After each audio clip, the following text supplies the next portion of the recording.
straight ahead on 12 News. A highly anticipated hotel plan in Brooklyn Center. There's a lot of excitement here. There's a lot of potential here. Then a Plymouth man's remarkable story of giving. I'm very proud of him. He's such an inspiration. But first, significant changes at North Memorial Medical Center. Changes that could include nurse layoffs. 12 News starts right now. North Memorial is the smallest healthcare system in the Twin Cities, and now it could get even smaller. Hospital officials tell 12 News that North Memorial is shutting down one floor and shifting resources. Sonia Goen shows us what those changes mean. There will be fewer heart monitors and other gadgets going off on the 6th floor of North Memorial Medical Center. On July 28th, the 6th floor is shutting down. That means nurses and staff will be moved to other floors. That change could cause a ripple effect, including some layoffs. The union gave us this statement. The employer, North Memorial, has told nurses that some are being laid off due to unit closure and merger.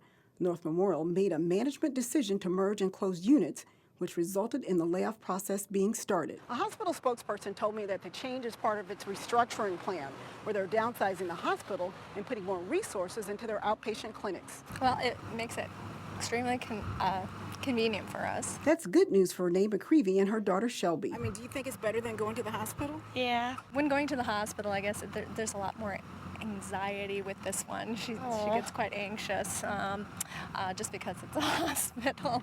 So this really makes it a lot easier for her, more like just going to the doctor's office. North Memorial has served the community for nearly 60 years and owns one of the largest medical transport fleets in the country. A hospital spokesperson says they will continue to provide quality care to the community. In Robbinsdale, Sonia Goins, 12 News.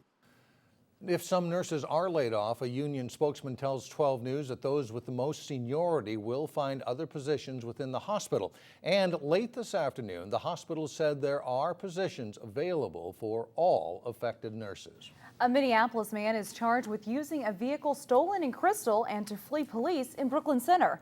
Gao Yang initially caught the attention of Brooklyn Center police when he allegedly rolled through a stop sign.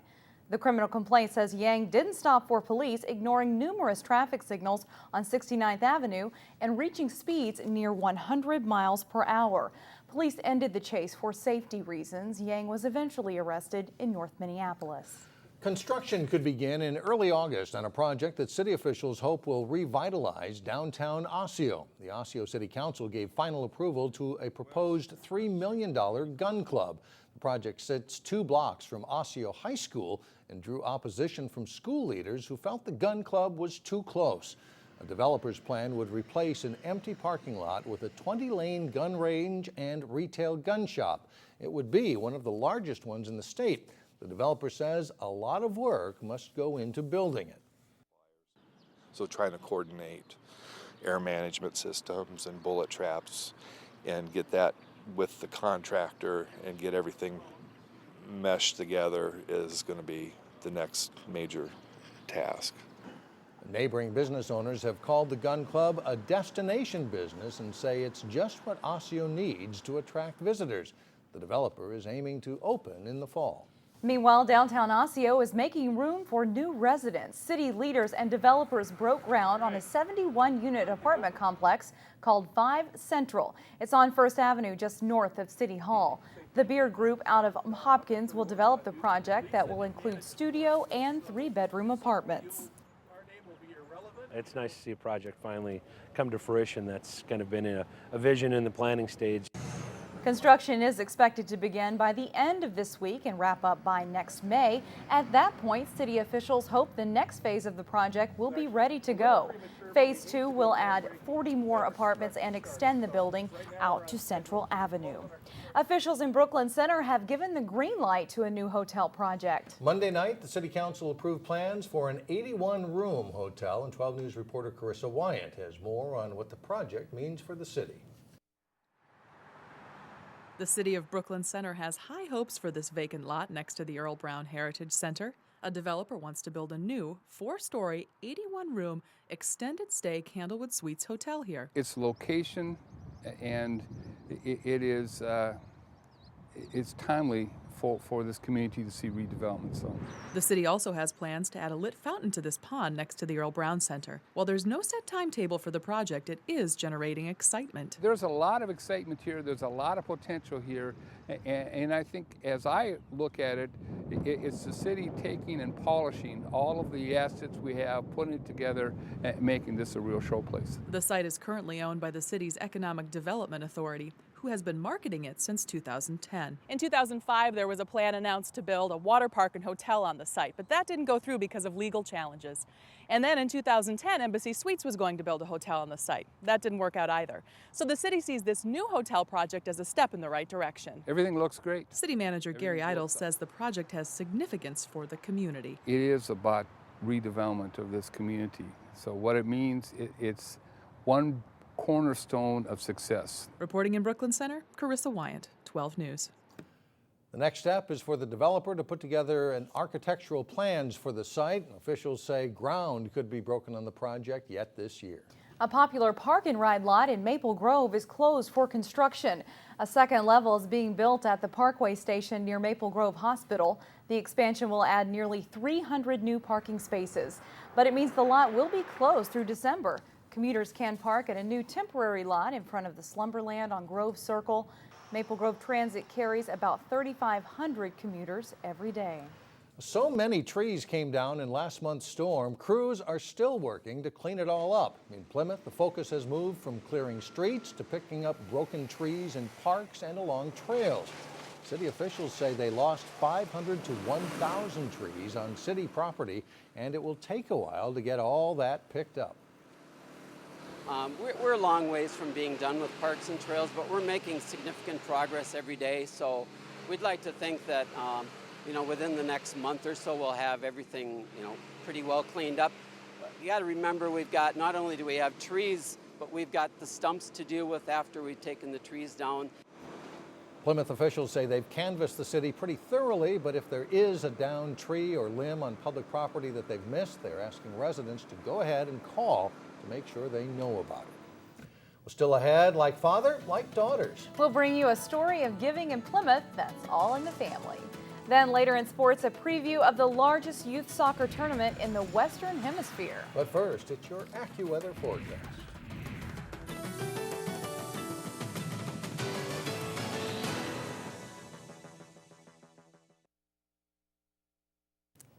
The Muslim holy month of Ramadan is now underway.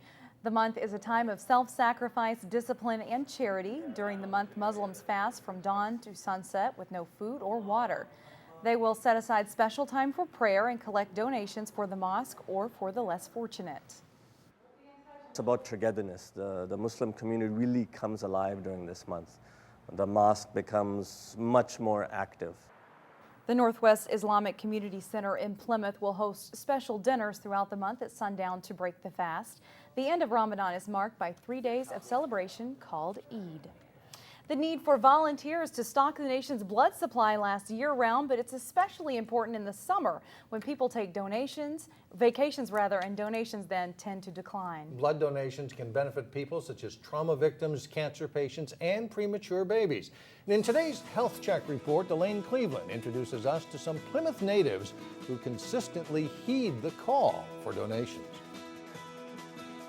There's been a few people whose lives have been changed. All of the visitors to the American Red Cross, it's all fun, who take the time to donate blood, know I make a difference, have their own reasons for giving. You get a good feeling of helping people, and it doesn't really take much out of your life to sit here for 3 hours. Yet, these people have one special thing in common. Meet Doug Zarkowski and his 2 daughters, Rebecca and Christina. Together, they form Team Zarkowski. They saw me donating on a regular basis and saw that as an adult thing to do. When Rebecca and Christina became old enough, they joined their father. I kind of consider this our family hobby, is one of the things. Now the group consistently comes back every 2 weeks to donate platelets. And all together, they've donated 121 gallons. So it's really great that they've formed a family affair and doing something to help give other people hope just with their time. Committing the time is just as important as the willingness to donate, as each visit lasts up to 3 hours. So they're really dedicated. In Doug's case, that dedication has continued for the past 10 years. It even earned him the prestigious Heroes Award from the Red Cross. I'm very proud of him. He's such an inspiration. He's never done it for the recognition, though. It's just something he's going to do. And at 55 years old, Doug says he's not stopping anytime soon.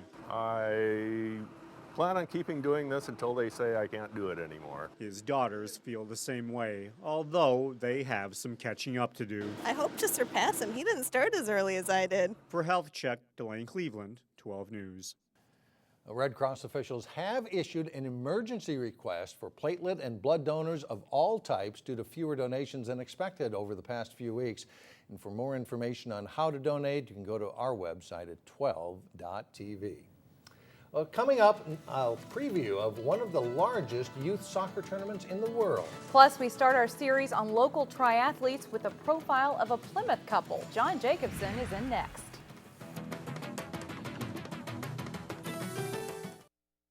John Jacobson with sports, and every time this year we get something like 1,000 soccer teams descending on this part of the state and this part of the city. So what is it this year? It'll be about that. It'll be hot, again. right? Yeah, it'll be hot and probably some stormy weather. The annual USA Cup Soccer Tournament returns to the area this weekend, featuring several local teams from ages 9 to 19. Earlier today, I talked with longtime tournament staffer Barclay Cruz about last-minute preparations leading up to the games. Well, it's crazy busy right now, but on Friday we'll be ready to go. This year we have 1,007 teams. It's the second time we've been over 1,000 teams in the history of the tournament. So great turnout. We're up 49 teams from last year. So we will be ready to go. You got teams from 16 countries and 16 states other than Minnesota this year's tournament. Has the economy kind of bounced back and brought more of those international or teams from other states back to this tournament? Well, you know, interestingly enough, even when even during the recession, we were strong in international teams. It was kind of counterintuitive. Where we've picked up this year is actually Minnesota teams and U.S. teams, which is great because this is a tremendous opportunity for Minnesota teams to play international games and experience a huge tournament right in their backyard. It always seems like at least one day, if not more, weather affects the tournament. And we dodged some rain here this morning.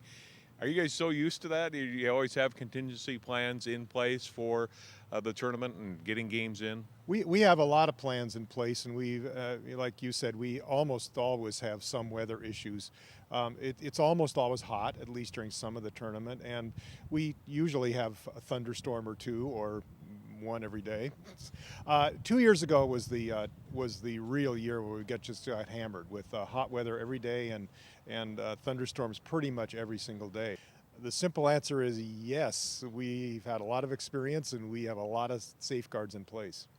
You've got the weekend tournament that starts Friday, and then the week-long tournament that starts next Tuesday. Anything new with either of those tournaments that's new to the tournament this year? As far as international teams, we have a team from Nigeria and a team from Uganda. It's rare, not unheard of, but rare to get teams from Central Africa. So that's pretty cool. And for the first time in many years, we have a team from Chile. Again, not the first time, but we don't often have teams from Chile. The USA Cup weekend tournament kicks off this Friday. The 5-day regular USA Cup begins next Tuesday with 537 teams competing on the 48 fields out at the National Sports Center. Triathlons have become pretty popular in the Twin Cities, and the big Lifetime Fitness Tri is this weekend in Minneapolis. This summer, Jay Wilcox is again profiling local triathletes. Here's Jay with the first in the series. Welcome to another season of Give It a Try, where we meet triathletes of all ability levels from the northwest suburbs. This week we meet a Plymouth couple who've been at it for quite a while and had some pretty good success. Scott and Andrea Myers have plenty of triathlons on their resumes, going back to their starting points. I think it was 1989, so it's been quite a few years. I was about 14 years old. I was an age group swimmer. That's actually how I started in competitive sports. I met Scott in 1997, and he had been doing triathlons for years and it sounded kind of interesting, so I thought I would try one. So 3 weeks later, I did one in southern Indiana, and it was fun. I barely finished, but it was a good experience, so I got hooked then. Here's something unique. They swim train in their basement endless pool. Though they've backed off a bit the past couple of years, Andrea and Scott have been quite active, competing in about a dozen tries a year, including some big events. We both qualified for the Hawaii Ironman, so we did that in 2007, and we've done 4 Ironmans total with that. Awesome experience, loved it. It was the sort of situation where you finish and you'd say, wow, that was the greatest thing ever, I want to do that again tomorrow. And just the reality of training for it is what's most daunting. We've done national championships a couple of years. There's a series called the Best of the U.S. Championship that takes teams from each state to compete, so we've competed in that several years. We're asking our Give It a Try athletes to rate themselves in each event on a scale of 1 to 5. Swimming, probably about a 4. I'm decent in the swim. I certainly never come out of the water first, but I don't come out last. So the bike, probably also about a 4. I'm just not as strong as I would like to be. Running, a couple years ago, I definitely would have said a 5. Now I'm going to go back down to a 4. I've lost a little bit of speed over the last few years with injuries and such. I've had years of competitive swimming and enough to realize that I'm at best mediocre at swimming. So I'd probably give myself a 3 on the swim.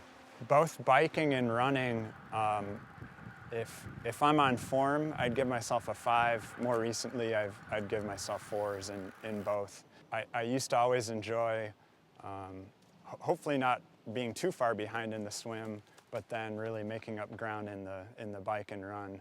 They decided to give it a try long ago, and Andrea and Scott Myers have never looked back. Jay Wilcox, 12 Sports. The Myers will compete at the Lifetime Try this weekend, then at a national age group event in Milwaukee, and then the Maple Grove Triathlon in August. Very busy. Sounds like it. Yeah. All right, thanks, John. We'll be right back.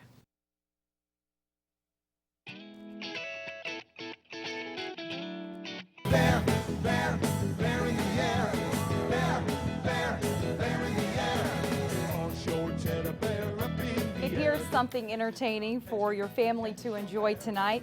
This is the Teddy Bear Band, which performs at Beer Boom Park in Osseo. It's part of the Music and Movies in the Park series every Tuesday during the summer. Tonight's movie is Pitch Perfect, a comedy that has also received decent reviews, we're told. The movie starts at 8:30, and I don't know if you've heard of the Teddy Bear Band, but in mom circles, it's a big deal. That's just very exciting. Fun. That's fun to go to. That's all the news we have for now, everyone. Thanks for joining us. Community Corner coming up next. We'll see you back here tomorrow.